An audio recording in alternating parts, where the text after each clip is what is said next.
అందరికీ శుభోదయం అండి. ఉదయకాల సమయము దేవుని యొక్క వాక్యమును చదువుకుందాం. సామెతల గ్రంథం 3వ అధ్యాయం 5వ వచనము. ఆయన నీ త్రోవలను సరళము చేయును. మన త్రోవలను ఆయన సరళము చేస్తారు అని మాట్లాడుతూ ఉన్నారు.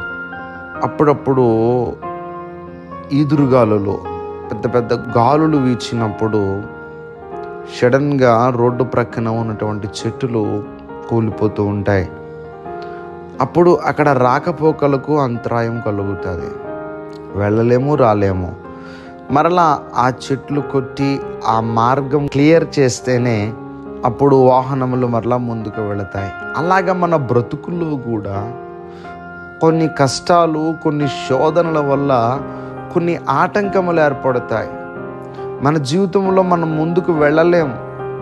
ఆ వెళ్ళాలనుకుంటున్నటువంటి ఆ మార్గాలు మూసుకుపోతాయి. ఆ అడ్డు ఎంత తొలగించుకోవాలనో తొలగిపోదు. ఒక్కొక్కరు ఉద్యోగంలో వారి ప్రమోషన్ కోసం ప్రయత్నాలు చేస్తూ ఉంటారు. ఆ ప్రమోషన్ కోసం ఎంత ప్రయత్నం చేసినా అది ముందుకు వెళ్ళదు. ఏదో ఒక ఆటంకం వస్తూనే ఉంటుంది. కొంతమంది చదువుల్లో ఒక్క సబ్జెక్ట్ ఉండిపోతుంది. అది ఎంత పాస్ అవ్వాలన్నా సరే ఆ సబ్జెక్ట్ ఫెయిల్ అయిపోతూనే ఉంటారు. కొంతమంది బ్రతుకులలో ఆర్థికపరమైనటువంటి సమస్యలు ఏదో ఒక రకంగా ఈ అప్పులు తీర్చాలని అనుకుంటారు. ఎంతైనా సరే ఆ అప్పు అలా ఉండిపోతుంది, కానీ అప్పు మాత్రం తీరదు. అవే త్రోవలు. నీ త్రోవ సరళం అవ్వాలి. ప్రభు అంటున్నారు, మన త్రోవలను సరళం చేస్తానని మాట్లాడుతున్నారు. ఎప్పుడు సరళం అవుతాయి మన త్రోవలు? ఇదే వచనములో, నీ ప్రవర్తన అంతటి యందు ఆయన అధికారమునకు ఒప్పుకొనుము. మనం ఏం చేయాలంట? మన ప్రవర్తన మీద ఆయన అధికారమునకు ఒప్పుకోవాలంట. ప్రవర్తన అనగా మన మాట, మన ఆలోచన, మన తలంపు, మన ఊహన, మన బిహేవింగ్ అంతటి మీద కూడా ఆయన అధికారాన్ని ఒప్పుకోవాలి. ప్రభువా, నన్ను మీకు అప్పగించుకుంటున్నాను.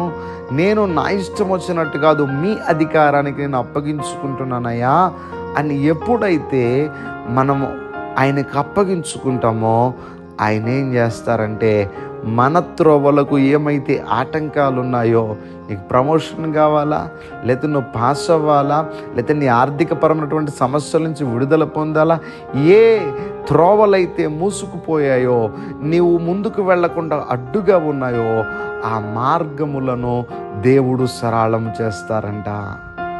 ఎప్పుడు? నీ ప్రవర్తన అంతటి యందు ఆయన అధికారమునకు ఒప్పుకుంటే, అయ్యా నా హృదయము, నా తలంపులన్నీ మీకు అప్పగించుకుంటున్నాను ప్రభువా అని మన ప్రవర్తన మీద ఆయన అధికారానికి అవకాశం ఇస్తే, మన జీవితంలో అడ్డుగా వచ్చినటువంటి ప్రతి అడ్డులను కూడా దేవుడు తొలగించి మన మార్గములను సరళం చేస్తారు. కనుక ఈ ఉదయకాల సమయంలో ఇప్పటి వరకు నీ జీవితంలో ఏమైతే అడ్డుగా ఉన్నాయో నీ త్రోవలకు, ఆ మార్గములు సరళమవును గాక. దయచేసి ప్రార్థన చేసుకుందాం. సర్వాధికారి అయిన దేవా, మీకు వందనములు. ఈరోజు నీ బిడ్డలు వారు దినచర్య ప్రారంభిస్తూ ఉంటుండగా నీ బిడ్డల పనులకు తోడుగా ఉండండి, వారి ప్రయాణములకు తోడుగా ఉండండి. వారికి కావలసిన సమస్తమును మీరు సమకూర్చి, ఎవరికి ఏ లోటు కూడా లేకుండా అందరినీ పోషిస్తూ ఉన్నారు. మాకు కావలసినవన్నీ దయచేస్తూ ఉన్నారు.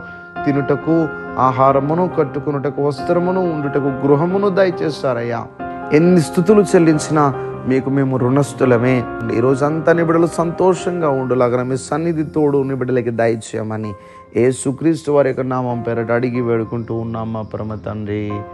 Amen, amen, amen.